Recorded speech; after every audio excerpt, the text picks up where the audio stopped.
Mike, another home win against Boston United at the International Stadium this afternoon. How do you reflect on the performance? I think obviously pleased with the result. No doubt it was a very tough game.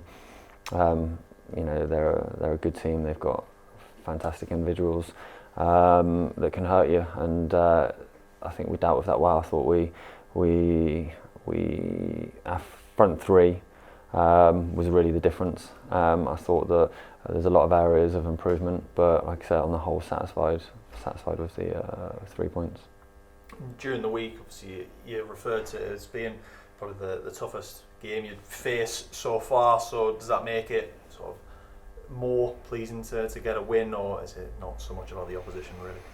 Yeah, I mean, it's always pleasing to get the win. Don't get me wrong, but I think it showed up a lot of areas that me, Louis, and Ian need to work on. I feel as though the lads will give you everything. They always do. There is no doubt about that. But there was a lot that we were off today, and I think that's a reflection on understanding roles and responsibilities, and that comes down to the coaching staff. So really, it's the lads put a hell of a shift in, put their bodies on the line, which they do every week. But there's still a lot to be achieved.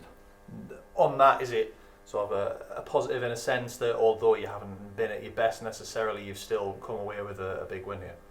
Yeah, of course. I think you've got to win ugly when you're not playing at your top levels. You've got to find a way to win, and that's ultimately what we did today. And again, I can't praise the lads anymore for their desire, their effort.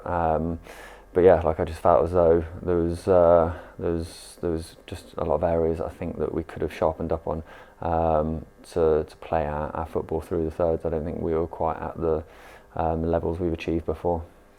You touched on obviously the front line being the difference, another two for Macaulay Langstaff today, and Kevin Scott chipping in with one as well. And on sort of Macaulay getting an early goal, I think within about 6 minutes. Was it sort of a plan to kind of use his pace to get in behind their back line? Yeah, I mean, it's always a plan. He's all three of them have been fantastic, and they've got pace. So it poses a problem because we like to play short and long, mix it up and make sure that we stretch teams, and that's what they do. That's what they've done all season. On reflection, I've got to look at the midfield three. I'd like to see their stats. They probably covered a humongous amount of distance today between the three, which was fantastic. We said before the game, as long as we deal with the aerial threat of Burrows and Elliott, and between both boxes we outwork them, then I think that's going to be the key, which I think ultimately we did today. So yeah, there's a lot of positives, and I think it just demonstrates that when we're not hitting our levels, it shows the ceiling of improvement that these boys have got, because they're just an unbelievable group of lads to work with, striving every day, every week to improve, and I think it just shows the amount that we can achieve.